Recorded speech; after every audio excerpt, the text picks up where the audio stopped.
আগের যে স্পুন রেসটা ছিল সেটা ভাঙতে ভাঙতে মুখের কাজটুকুই অবশিষ্ট ছিল মাত্র। আর সেরকম করে কোনো কাজেও লাগছিল না, সে মতো এটা কিনলাম। বেশ ভারী এবং জায়গাটাও তো অনেকটা, সুন্দর জিনিসপত্র গুছিয়ে রাখা যায়। স্কুল থেকে ফিরে তড়িঘড়ি রান্নাঘরে ঢুকেছি। ডিমের কষা করব, সেই মতো ডিম আর আলুটাকে সেদ্ধ করে নিয়েছি। 4টে ডিমই নিলাম, কাল তো আবার শনিবার, খাওয়া যাবে না। আর সত্যি কথা বলতে গেলে পরে 2-4 দিনের বাসি খাবার যে খুব একটা খেতে ইচ্ছা করে তাও না। মোটামুটি যেইটুকু যা বানাই ওই রোজকার রোজই হয়ে যায়। মাঝে মাঝে অবশ্য থেকে গেলে পরে ওই পরের দিন আমি একটু গরম টরম করে নিয়ে নিই। রায়রের থেকে তো দিই না। আর হীরকের, তার তো শুধু হলুদ দিয়ে ফোটানো ঝোল। এইসব কষা খাবার হীরক তো ভুলেই গেছে। যাই হোক, এই কদিন ভিডিও দিতে পারিনি। আসলে স্কুলে তো পরীক্ষা ছিল, তারপরে 8 বান্ডেল খাতা এসেছিল। সেই দিনরাত এক করে এতদিন ধরে খাতা দেখার পালাই চলছিল। এই আজ শেষ হওয়াতে ভাবলাম ছোট্ট করে তোমাদের সঙ্গে একটা ভিডিও শেয়ার করি। সামান্য নুন আর একটু হলুদ দিয়ে ডিম আর আলুটাকে মেখে নিয়েছি। তবে এই তো ডিমের কষা করব, সুতরাং হতে যে খুব একটা বেশিক্ষণ সময় লাগবে তাও না। এই কদিন তো সংসারটা হিরোকে সামলেছে বলতে পারো। স্কুল থেকে ফিরে টুকটাক রান্না বান্না করে সেই যে খেয়ে দিয়ে খাতা দেখতে বসতাম, উঠতে উঠতে প্রায় রাত্রি 10টা 10:30। আর তারপরে যেন সে শরীর আর চলতোই না। আবার পরের দিনের প্রস্তুতি পর্ব। যাকগে, হয়ে গেছে হয়ে গেছে। তবে এখন পরীক্ষা থাকলে পরে এইরকমই হবে। হয়তো 15-20 দিন ভিডিওই দিতে পারবো না যতক্ষণ না খাতা দেখা শেষ হবে। আসলে এবার তো স্টুডেন্ট সংখ্যাটাও বেশি, সেই মতো খাতা চেক করতেও তো খানিকটা সময় লাগে। একটা খাতা মিনিমাম তোমাকে 10 মিনিট দিতেই হবে। একটু ভালো করে না চেক করলে স্টুডেন্টরাই বা কী করে বুঝবে বলো তাদের কোথায় ভুল কোথায় ঠিক। যাকগে, কথায় কথায় ডিমগুলো ভাজা হয়ে গেছে, খুবই সামান্য ভাজলাম। আলুগুলো তো সেদ্ধ করাই ছিল, একটু লালচে হলে পরেই তুলে নেব। তবে আমার বাড়িতে হীরক ছাড়া আমরা যে খুব একটা ঝোল টোল কেউ পছন্দ করি তা না। আমাদের যেন একটু গামাখা থাকলে পরেই খাওয়া হয়ে যায়। হীরকের আবার ডাল ঝোল এইগুলো দরকার পড়ে। আসলেই বললাম না, বেচারা অপারেশনের পর থেকে তার তো খাওয়া দাওয়ার রুটিনটাই পুরো বদলে গেছে। ওই এখন শুধু হলুদ দিয়ে সেদ্ধ করা খাবারটাই ওর জন্যে বরাদ্দ থাকে। কী আর করব বলো, বয়স বাড়ছে। আগে তো শরীরটা, তেলটা একদম পুড়ে গেছিল।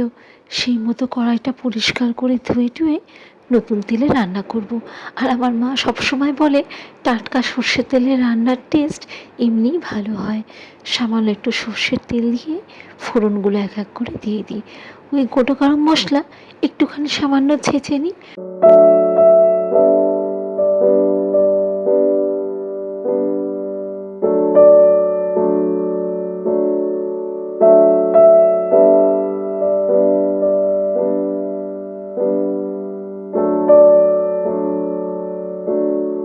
শুকনো লঙ্কা, সাদা জিরে আর সেই সঙ্গে সামান্য গোটা গরম মশলা, আর তার সাথে এই মশলা বাটা।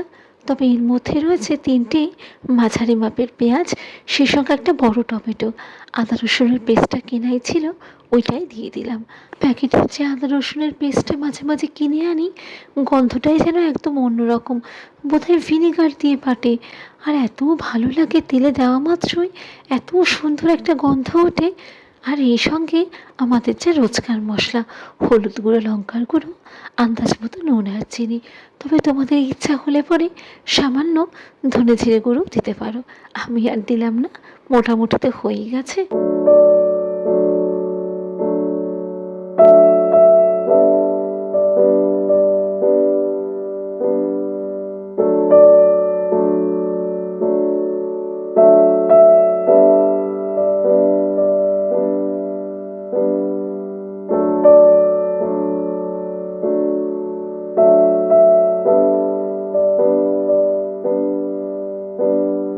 কিছুটা মটরশুঁটি দিলে পরে কী যে ভীষণ ভালো লাগতো। আর শীতকালে এইরকম গরম গরম ডিমের কষা আর তার সঙ্গে ফুলকো লুচি, উফ সত্যি কথাই ভেবেই জিভে জল আসছে। রায়রিদ্ধি তো এই কম্বিনেশনটা ভারী প্রিয়। তবে আজ আর লুচি পরোটা কিছুই না, আমি ভাত দিয়ে খাবো। রায়রিদ্ধির জন্য 4টে গরম গরম রুটি বানিয়ে দেবো। মোটামুটি হয়ে গেছে, একটু সামান্য চেখে দেখলাম, ভালোই লাগছে খেতে। আমাদের জন্য একটু ভালো মন্দ রান্না করলে পরে চেষ্টা করি পাশাপাশি সামান্য তেল মশলায় হিরকের জন্য করে দেওয়ার। তবে আজ বলল ডিম সেদ্ধ খাবে। এর মধ্যে একদিন চাউ বানিয়েছিলাম, আমাদের জন্য তো রীতিমতো চিকেন টিকেন দিয়ে করেছি, এত ভালো লাগছিল। আর হিরকের জন্যে সাদা চাউ করে দিয়েছিলাম বাদাম টাদাম দিয়ে। অফিস থেকে ফিরে গরম গরম দিয়েছি, সে তো পারলে পরে তখনই সবটা খেয়ে নেয়। যাকে একটু বেশি করেই করেছিলাম তো, সেদিন রাত্রিবেলাতেও ওই সাদা চাউটাই খেয়েছিল। আসলে বলো তো, সবসময় ওই সেদ্ধ খেতে খেতে কি আর ভালো লাগে? যাকে চলো, এই একটা কাজ গুছিয়ে গেল, রাত্রিবেলার জন্যে নিশ্চিন্ত হওয়া গেল।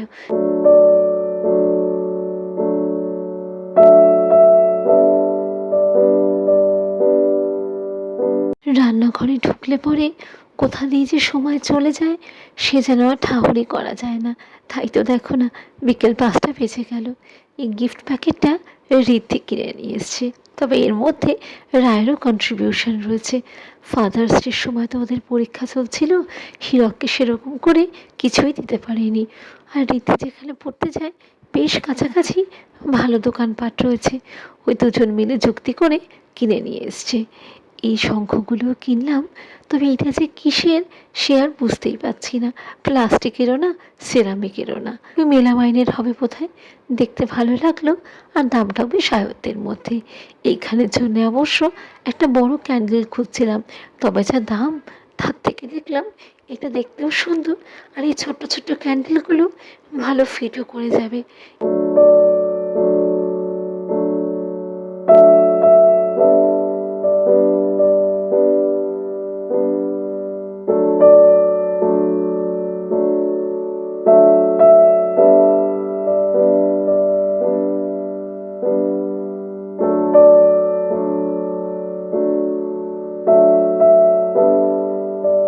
এই গিফট ব্যাগটাও কি ভারী সুন্দর দেখতে হয়েছে বলো তো। তবে দুই দিকের ফুলের রঙগুলো যেন সামান্য আলাদা মাত্র। আমি আবার ঋদ্ধিকে খেপিয়ে বললাম, তুই একটা পিঙ্ক কালারের ব্যাগ আনতে পারলি না, তাহলে আমিও একটু ব্যবহার করতাম। হিরকের জন্যে এই একটা বডি স্প্রে নিয়ে এসছে, খানিকটা সাইট্রাস সেন্টের, আর তার সঙ্গে একটা বড় কফি মাগ। বাহ, কালার কম্বিনেশনটা তো ভারী সুন্দর হয়েছে। তবে হীরক তো আর এখন কফি টফি খায় না, ওই চাটা করে এটার মধ্যেই দেবো। তার সাথে রয়েছে কতগুলো ক্যাডবেরি। রায়ের দিকে মাঝে মাঝেই 10-20 টাকা করে হাতে দিই, সেই জমিয়ে জমিয়ে এই গিফটটা নিয়ে এসছি। ভারী সুন্দর হয়েছে কিন্তু বলো। ভেতরে আরেকটা ক্যাডবেরিও রয়েছে আবার। আজ হীরক অফিস থেকে ফিরে খুব খুশি হবে। জিনিসটা কিন্তু বেশ ভারী, আর অনেকটা চাও ধরবে। একটা ছোট্ট করে ফটো তুলে নিই, ফ্যামিলি হোয়াটসঅ্যাপ গ্রুপগুলো যে রয়েছে ওইখানেই শেয়ার করব, সবাই বেশ আনন্দ পাবে। আর এই হোয়াটসঅ্যাপে তো আমাদের দিনের ভালো মন্দ মুহূর্ত, আলাপ আলোচনা সব রকমই তো হয়, সবাই বেশ খুশি হবে।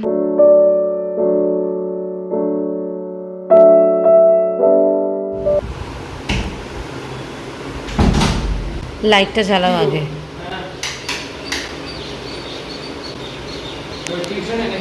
হ্যাঁ, এই দেখো তোমার জন্য রায়ের রীতি তরফ থেকে গিফট। আরে বাহ, কি ফাদার্স ডে। হ্যাঁ, বাহ, বেশ ভালো হয়েছে তো।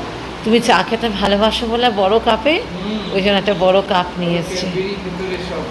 কিনে নিয়ে এসছে কিন্তু মিম্মু, জানো তো, টিউশন থেকে কিনে নিয়ে আবার মজা শোনো, যা ওই একটু একটু টাকা পয়সা নিজেদের কাছে থাকে 30-40 টাকা, ওই দিয়ে সব কিনেছে বাঁচিয়ে বাঁচিয়ে।